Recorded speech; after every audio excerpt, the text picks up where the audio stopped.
the complaint or the response we've heard for a long time, which is that we can't pay for these things. How is that a viable response when there's so much income and wealth at the top that could easily be taxed to help pay for these things? So I think we're going to have a very robust debate.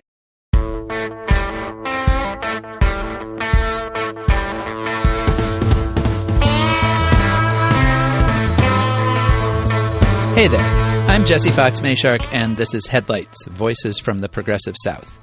Headlights is a production of the Progressive South, a nonprofit media platform dedicated to amplifying progressive voices and values across the southern United States. Voices like Jason Bailey, executive director of the Kentucky Center for Economic Policy, who you heard up top.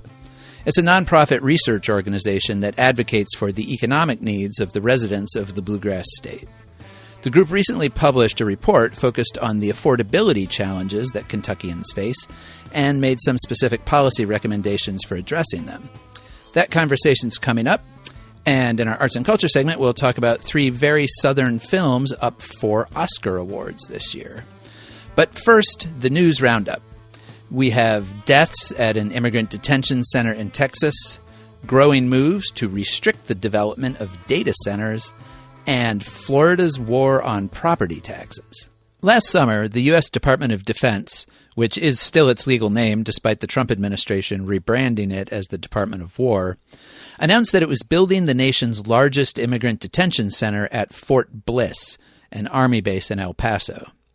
The department awarded a $1.2 billion contract to a Virginia-based company called Acquisition Logistics to build and run the 5,000-bed tent camp, although the Texas Tribune reported the company had no apparent experience in running detention centers. Although construction isn't slated to be finished until the fall of 2027, the center, named Camp East Montana, started receiving and housing migrant detainees within months.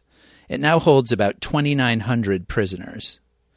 The camp was almost immediately flagged for legal and safety violations by internal inspectors for U.S. Immigration and Customs Enforcement. According to a Washington Post article last September, inspectors had flagged 60 violations of ICE's own standards within the first 50 days of operation. Those included lack of adequate medical care, denial of contact with their attorneys, and insufficient outdoor recreation areas. ICE officials insisted that deficiencies were being corrected, but complaints kept coming. In early December, the ACLU and other human rights organizations filed a letter with ICE detailing reports from 45 different detainees of physical and sexual abuse by guards at the camp, along with other violations. The groups called for the camp to be closed. Now people are dying there. ICE has reported 4 deaths at immigration detention centers in Texas over the past 2 months. 3 of them were at Camp East Montana. And last week, the El Paso medical examiner ruled that one of those, the death of Cuban immigrant Geraldo Lunas Campos on January 3rd, was a homicide. The autopsy report said that Lunas Campos died from, quote, asphyxia due to neck and torso compression, unquote, meaning he couldn't breathe because of pressure on his neck and chest. An initial press release by ICE on January 9th said Lunas Campos had died after, quote, experiencing medical distress. Then, after the Washington Post reported that it was likely his death would be ruled a homicide, ICE changed its story and said he had been attempting to commit suicide. As the Texas Tribune reports, quote, the autopsy report says Lunas Campos became unresponsive while being physically restrained by law enforcement, and that his medical records showed that he experienced bipolar disorder and anxiety. Another detainee in the same unit told the Washington Post that he saw at least 5 guards struggling with Lunas Campos after the 55-year-old man resisted entering a segregated unit. Lunas Campos, who was a convicted sex offender, said he didn't have his medication. The other detainee told the Post that he heard Lunas Campos saying repeatedly that he couldn't breathe while the guards were restraining him. Investigations are still continuing into the 2 other deaths at the camp, a 48-year-old Guatemalan detainee who died on December 3rd of what ICE said was liver and kidney failure, and a 34-year-old Nicaraguan who was found unconscious and unresponsive on January 14th. It's not clear what will happen in Lunas Campos's case. The FBI is reportedly investigating his death, although that agency's reliability and independence have been deeply compromised by the Trump administration's politicization of the entire Justice Department. Congresswoman Veronica Escobar, a Democrat who represents El Paso, called for the Department of Homeland Security to preserve any evidence related to the death and to investigate it fully. She also reiterated prior calls she has made to close Camp East Montana. She said in a statement, quote, "This facility should be shut down and the contract terminated. It has never adhered to basic or appropriate standards to ensure the safety and dignity of the human beings in custody, and it is clearly a profit-making enterprise for the corporation." Okay, now from detention centers to data centers. We've talked about this before, including in our interview with Steve Smith of the Southern Alliance for Clean Energy, which I'll link in the show notes. But to recap, big tech companies are building large computing centers all over the country, and especially all over the South, to fuel the boom in artificial intelligence. Those centers raise lots of concerns, including their massive energy use in states with already stressed power grids, and their environmental impact in terms of the water they often consume and the pollution emitted by new fossil fuel plants being built to serve them. In recent years, many southern states have moved to encourage and incentivize the centers, including Elon Musk's gigantic and controversial XAI complex in Memphis, Meta's 2,250-acre data center campus in Louisiana, and the Tract company's 3,000-acre center in Texas, south of Austin. But there's starting to be pushback as the scope of the projects and the consequences of their demands have become more clear. In Georgia, where the Atlanta metro area has become a major data center hub, the state legislature passed a bill in 2024 that would have suspended a tax break for data center equipment for 2 years. The idea was to give the state's utilities time to assess and plan for the impact of the data industry's rapid growth. But Governor Brian Kemp, a data center booster, vetoed that bill. Now, Democratic State Representative Ruwa Romman, who's also running for governor this year, is pushing a bill that would pause the approval of new centers in the state until 2027. Amid concerns about rising energy costs, Georgia voters elected 2 Democrats last fall to the state's Public Service Commission, the 5-member body that regulates utilities in the state. There are more elections to the commission this year, and Romman said a moratorium would give voters a chance to weigh in before the commission approves more projects. All we're saying is just give us some time to pass the legislation that makes sense to allow Georgians to vote on PSC seats to take a breather, she told the Atlanta Voice. Given Republican majorities in the state legislature and the opposition of the Georgia Chamber of Commerce, the bill probably has an uphill battle, but it's another sign of the issue's growing presence in the political conversation. In Tennessee, State Senator London Lamar, a Memphis Democrat, has introduced a bill requiring data centers to register with the state's Public Utility Commission and requiring utilities to report on the center's power and water consumption. Meanwhile, in Lamar's backyard, Musk's big Memphis data center is running into some maybe unexpected difficulties. Local residents and environmental groups have been fighting the project since it began in 2024, partly because of its reliance on big, polluting, gas-burning turbines for power. Musk's XAI company hasn't been too troubled about that. But this month, the U.S. Environmental Protection Agency, which apparently does still exist a year into Trump's second term, closed a loophole through which the company had classified its trailer-mounted turbines as, quote, non-road engines. That had allowed it to build and begin using the turbines without obtaining permits under the Federal Clean Air Act. Those permits require studies of emission levels and an opportunity for public comment. The new rule appears to put at least some procedural obstacles to Musk's operation. Of course, this being the Trump administration, the same rule also reduced regulations on smog-producing pollutants from gas turbines and canceled a planned requirement that they have state-of-the-art pollution control systems. So it's not exactly what you'd call a big win for emissions control. Meanwhile, in Florida, they've got taxes on their minds. Not for any particular reason. Florida is already a low-tax state with no personal income tax and a sales tax below the national average. The research group, the Tax Foundation, which would more accurately be called the Anti-Tax Foundation, approvingly ranks Florida as having the 5th lowest tax burden in the country. But Governor Ron DeSantis, preparing to leave office at the end of this year and perhaps looking forward to another presidential run, wants to drive it even lower. He's pushing for a constitutional amendment to present to voters this fall that would eliminate local property taxes for cities and counties across the state. Here he is talking about it during his final State of the State address on January 13th. Florida might have the lowest taxes at the state level in the nation, but our citizens have been squeezed by escalating property tax assessments and millage increases at the local level. There are competing Republican proposals working their way through the legislature with an eye toward getting an amendment on the ballot in November. It would need to be passed by at least 60% of voters. One proposal is to phase it out for most Floridians by exempting $100,000 of property value each year until it reaches zero. The median value of a home in Florida is a bit over $400,000, so many houses would see their property taxes disappear within 4 or 5 years. The tax would be eliminated only for homes serving as primary residences. Taxes on commercial properties, investment properties, and second homes wouldn't be affected. It also wouldn't affect public school funding, which is billed and collected separately through ad valorem taxes. But it would cut off a primary revenue source for local governments across the state. They fund police and fire departments, local infrastructure repair and maintenance, park systems, and more.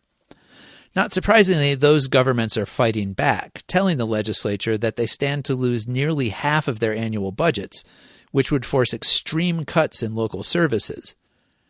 Compounding the challenge is a Florida law that limits how much local governments can cut police funding in any given year, which would mean most local governments' most expensive departments would be mostly off limits for cuts. The Florida Association of Counties produced a video to make its case against the idea. Fire and EMS don't stop for politics. Parks don't get preserved by press conference. And your drinking water, it doesn't care about the next election. Counties make it happen. Getting the amendment on the fall ballot isn't a sure thing. There are 2 versions moving through the state House, and neither yet has a companion bill in the state Senate.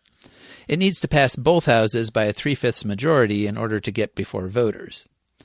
If it is on the ballot, it'll be up to Florida voters to weigh the personal gains they'll see versus the longer-term undermining of local government capacity.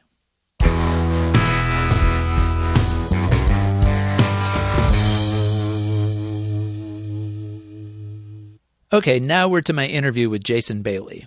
He is the founder and executive director of the Kentucky Center for Economic Policy, an independent, nonpartisan think tank that provides analysis and recommendations on major issues facing the Bluegrass State.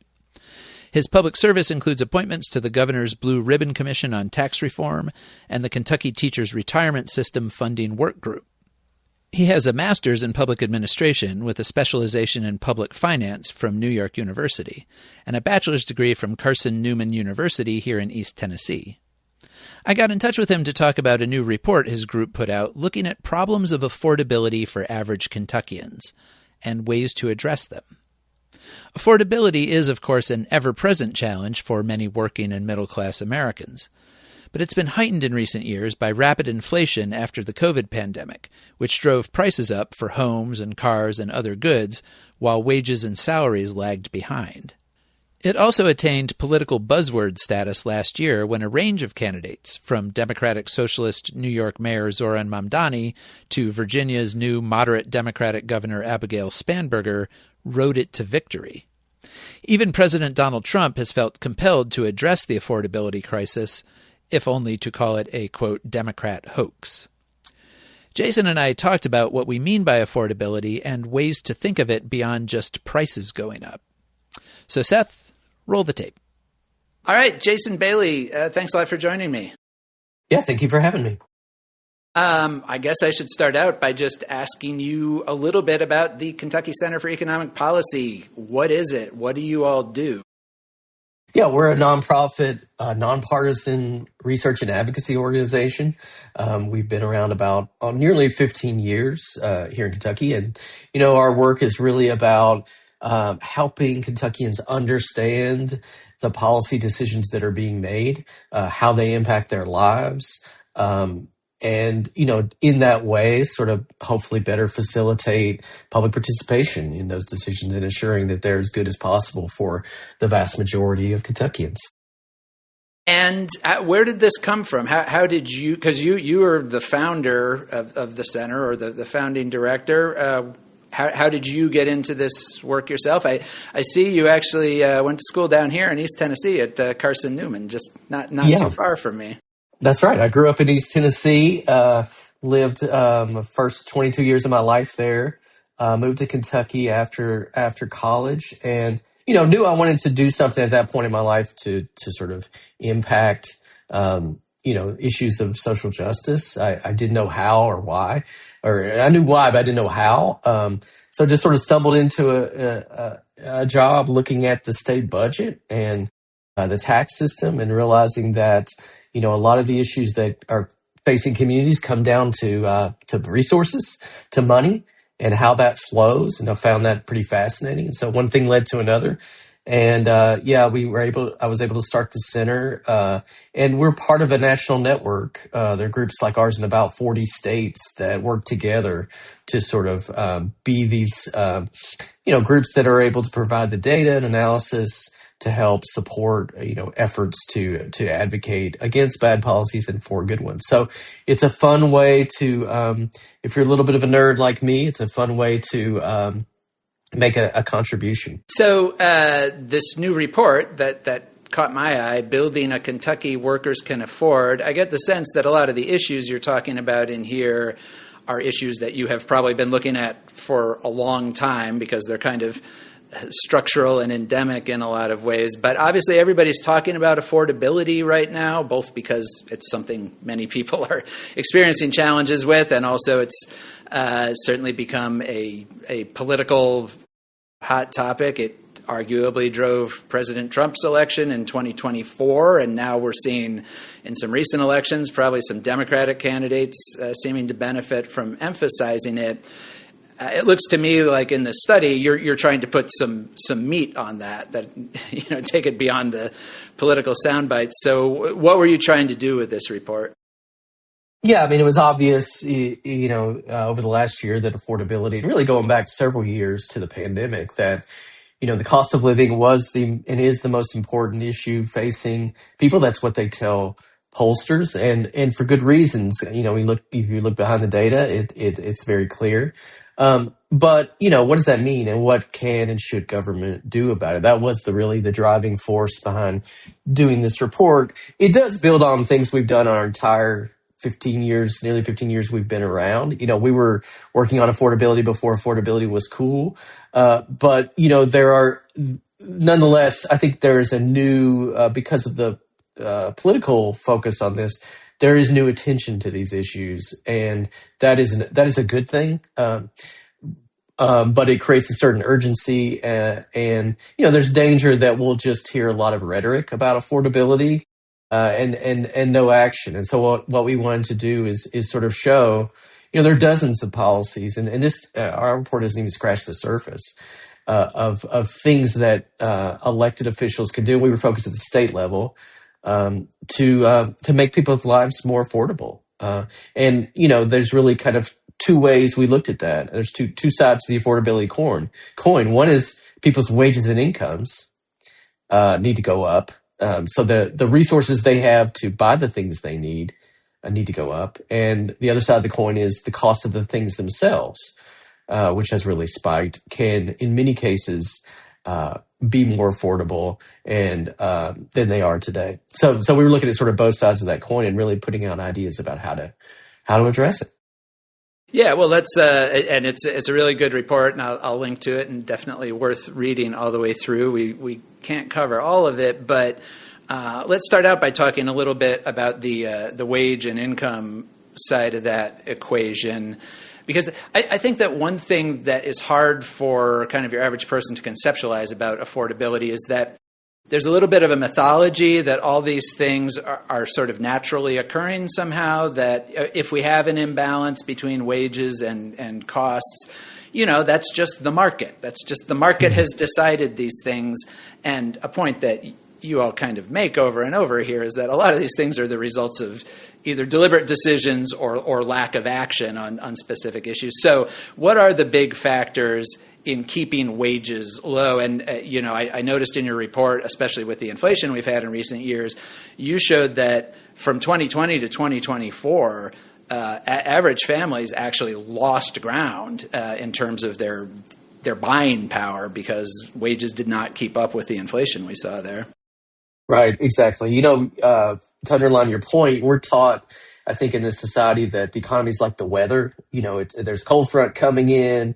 It's going to be sunny. It's something we have no control over. But the reality is that policy decisions underlie everything that goes on in people's wages and incomes. So specifically, I think wages are really a function of how much power workers have vis-a-vis employers. It's essentially a bargain that is reached between workers and their employers. And as workers' collective power has declined in recent decades, because unionization has declined so dramatically, that has reduced workers' ability to work together to bargain for better wages. So that is really, I think, the number one issue is the decline in unionization. That's related to a bunch of other stuff, like the extent to which trade policy has been used to weaken workers' power, the extent to which we haven't kept up a full employment economy where, there are plenty of jobs. When there are plenty of jobs, workers are better able, when they take a job, to ask for more money and to get it than when there are not enough jobs and people are desperate for employment. There are policies like the minimum wage, which hasn't been increased since 2009, is now, the longest period in history without being increased. That's a policy that we've had in place for nearly 100 years, and it helps. It's a key way to lift wages at the bottom. So there are these sort of ways in which policy decisions and unionization specifically, the way in which our labor laws are now so full of holes. It makes it so easy for anti-union employers to intimidate employees from trying to unionize, from making it harder for them to win union elections and to win contracts. Those are all policy issues that have really reduced the bargaining power of workers and then therefore their wages. And then on incomes, the incomes that we receive are wages if you're a worker, but it's also other income like Social Security income if you're a retiree, like unemployment insurance income if you're a laid off worker, the child tax credit if you're a parent. There are all kinds of other incomes. And what we've seen in recent years is that people got a lot more of that during the pandemic as part of the rescue that Congress enacted. So people were getting expanded food assistance. They were getting, stimulus checks. When that went away, I think people got very frustrated because they didn't understand why they went away. Prices had gone up during the pandemic for a lot of reasons, and they didn't come back down at the same time those benefits went away. And I think that's a lot of the frustration that you've seen around affordability is that things are more expensive. When you go to the grocery store, they cost more. You name it. You buy a car, it costs more. Housing costs more, electricity costs more, but wages haven't gone up as much as those costs have. And incomes, we got a little taste of what it feels like when the government supports people more in terms of non-wage income, and that went away. And none of it was really kept. Actually, the last vestige of it is the subsidies for the Affordable Care Act that people buy health insurance on. And, that's the huge debate in Congress as those expire at the end of this year. Yeah, I actually saw an economist on, I think it was CNN, trying to explain people's frustrations with affordability. And they actually said something to the effect of, well, during the pandemic, a lot of people had their first experience of not feeling financially insecure, and it felt really good.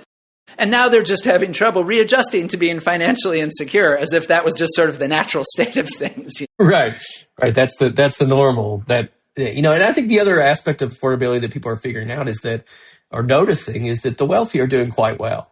The top 20%, the top 1%, they're doing really well, and they're actually about half of consumption now is the wealthy spending on luxury goods and services. So when they go out to shop, they're seeing things that they can't afford to buy, but somebody is, right? So that is another issue that's going on here. We have a very lopsided and unequal economy in the United States, and it's gotten a lot worse in recent years.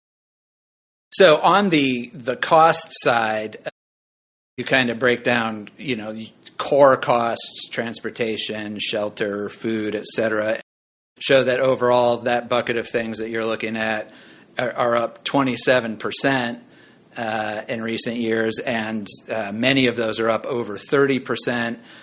What are the driving causes of that? And, in Kentucky, I assume these things probably apply. Most of these things apply outside Kentucky as well. But what are the things that are driving those there? I think there are a few things. During the pandemic, we had a real shift in what people bought. They bought fewer services and more goods because a lot of people were at home. And that created these backups in supply chains for a variety of goods. And people were getting sick. Workers were getting sick. So it also led to shortages in production of certain things like, meat production or eggs. And so prices went up. We also saw at that time, and we really haven't had high inflation in this country since the 1980s. Since that time, there's a lot more corporate concentration. There are a lot more monopolies.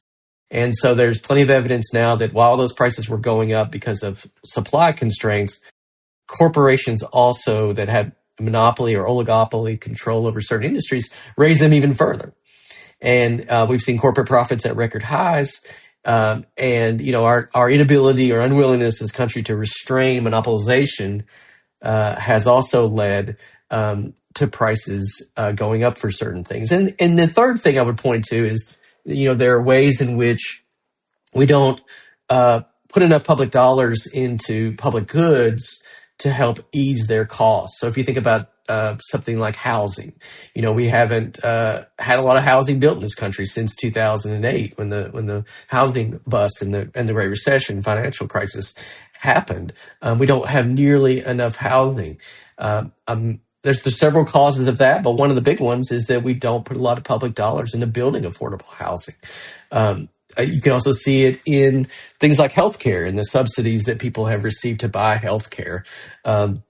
When those go away, the costs go up. Childcare, we don't subsidize childcare or preschool, in ways that other countries do, and so those things can become more affordable. So if we were willing to do that, so.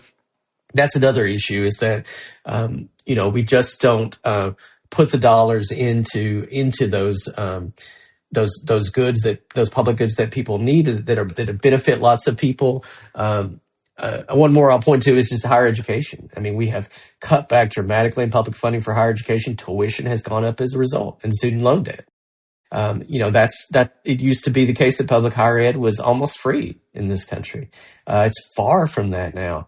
And so those are the sort of ways in which, public spending and the lack of public spending has really made things less affordable for people. So in looking at all of those, the report identifies some, policy priorities. Can you talk about, just kind of the top lines of some of those, the things that, and again, you're looking at the state level. Obviously, there are things that can be done at the federal level as well, which I'm sure we'll hear a lot of talk about in the congressional races next year.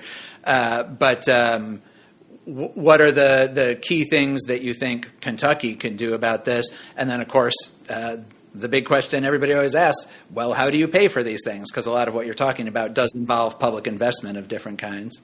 Right. Well, yeah, we look at a number of areas. To give a couple of examples, I mean, one, we talk about just being able to afford to raise kids. That's a huge cost. And there are things that we can do at the state level to help make that more more affordable. For example, create a state-level child tax credit. We had this expanded child tax credit during the pandemic, and it cut child poverty in half. A number of states have created these credits. We show in the report that if we created one of even just $1,000 annually per kid, it would lift 20% of Kentucky kids above the poverty line. There are 14 states that do that now.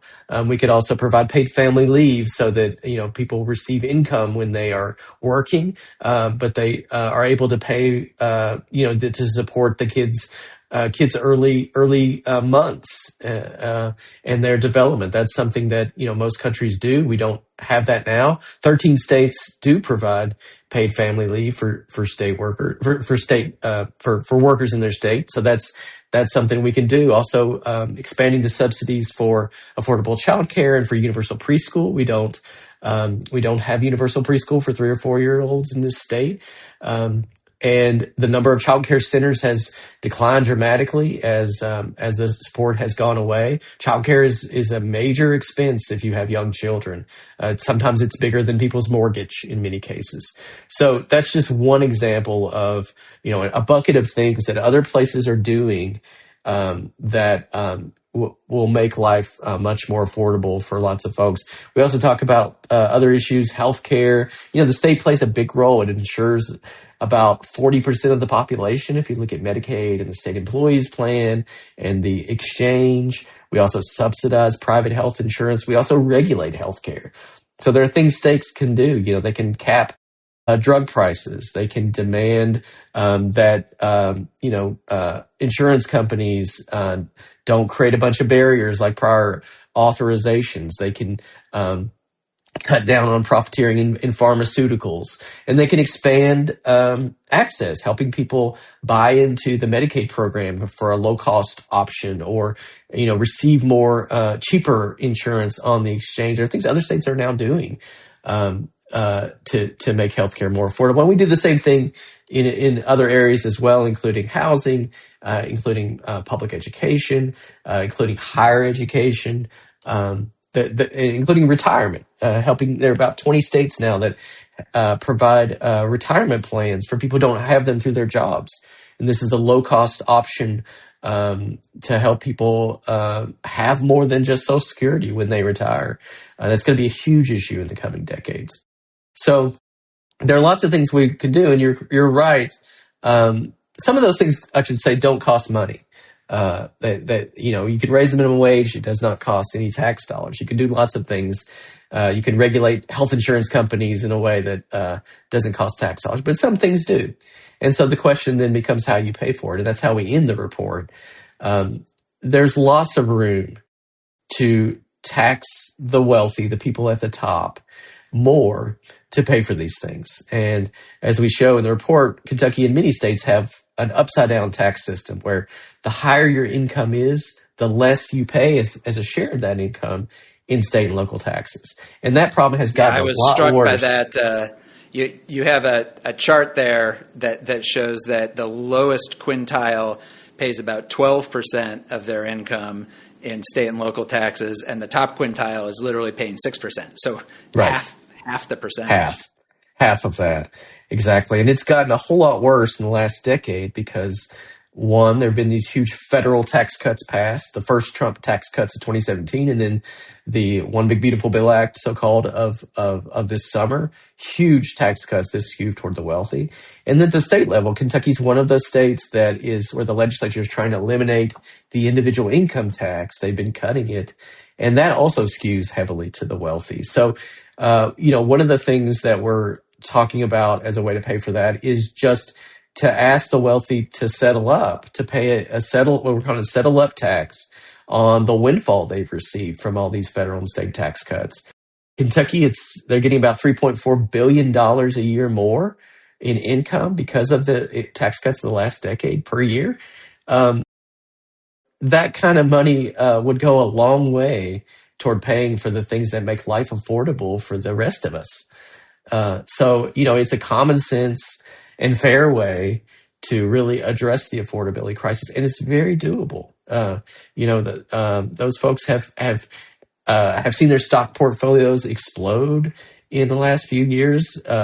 They have seen their incomes grow. They're doing very well. And now they've received this windfall of tax cuts. So asking them to chip in seems like a common sense path that states should be looking at. And we show in that report it's very feasible. All right. Well, so to wrap up, obviously we're heading into a busy and dynamic year here. The state legislature will be coming back into action, and then there's all of this fall's elections.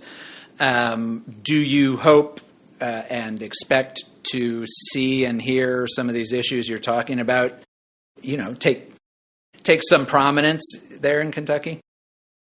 Yes, I think so. I mean, housing is one of the top issues that the legislature has even identified. They created a task force that has recommendations about it. I don't know how far those recommendations will go, but they understand these issues are important. I think electricity prices are a major issue.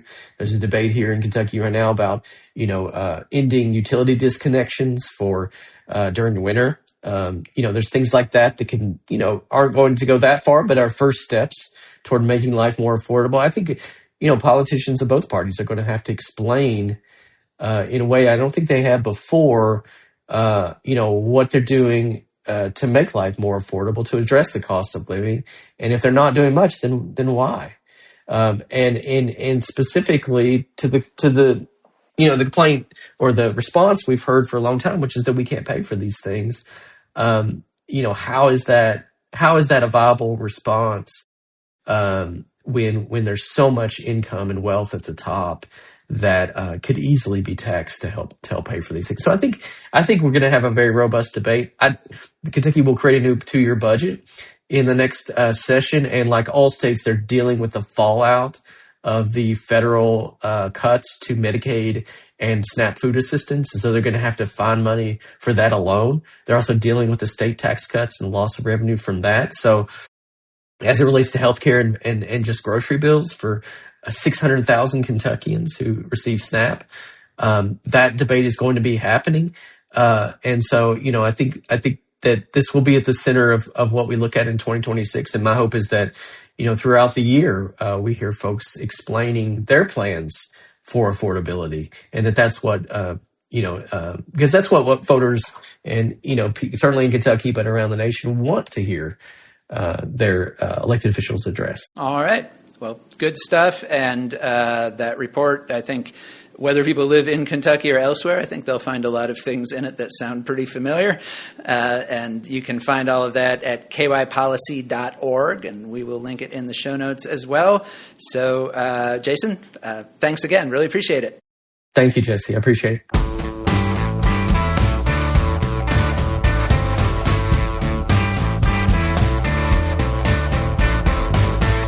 The Academy of Motion Picture Arts and Sciences announced its annual Oscar nominations last week, and 3 nominated films stand out for their Southern resonance. The biggest one, of course, is Sinners. Writer-director Ryan Coogler's Delta Blues vampire musical, or whatever you want to call it, scored a record 16 Oscar nominations. The movie, which stars Michael B. Jordan in dual roles as enterprising twins named Smoke and Stack, is a fever dream of blues mythology and racial drama in the Jim Crow South, specifically Clarksdale, Mississippi in 1932. As in his Black Panther films, Coogler spins a pop fantasia of African-American culture and history, and showed again that there's a mass market for it. It earned nearly $370 million worldwide on a budget of about $90 million. Coogler's not a Southerner, he's a native Californian, but the film grounds itself in a deep understanding of the centrality of the South to Black American experience. Far from the flash and spectacle of Sinners is The Alabama Solution, which was nominated for Best Documentary Feature. Made by directors Andrew Jarecki and Charlotte Kaufman, it documents the harrowing conditions inside Alabama's notorious state prison system, from the perspective of prisoners themselves. Jarecki and Kaufman used footage filmed by inmates on contraband phones to show the brutal and abusive conditions inside what has long been known as one of the worst carceral systems in the country. The Marshall Project, the nonprofit journalism organization focused on criminal justice, called the movie revelatory. A more intimate film with Southern roots and global scope is nominated in the short documentary category.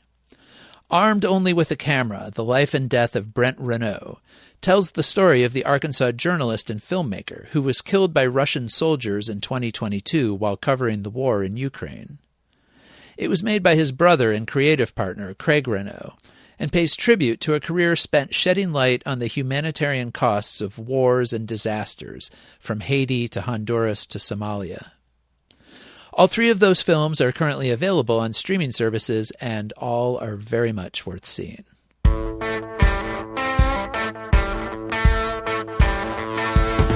And that wraps us up for this week. Remember, the Progressive South is a nonprofit enterprise, and you can find information about supporting us on our website, theprogressivesouth.org. You can also reach out to me directly at jmayshark@theprogressivesouth.org. Thanks to our friends in Bark for our theme music, and to Lord Seth the Libertarian for his production work at Barbarian Productions. And thanks to you for listening.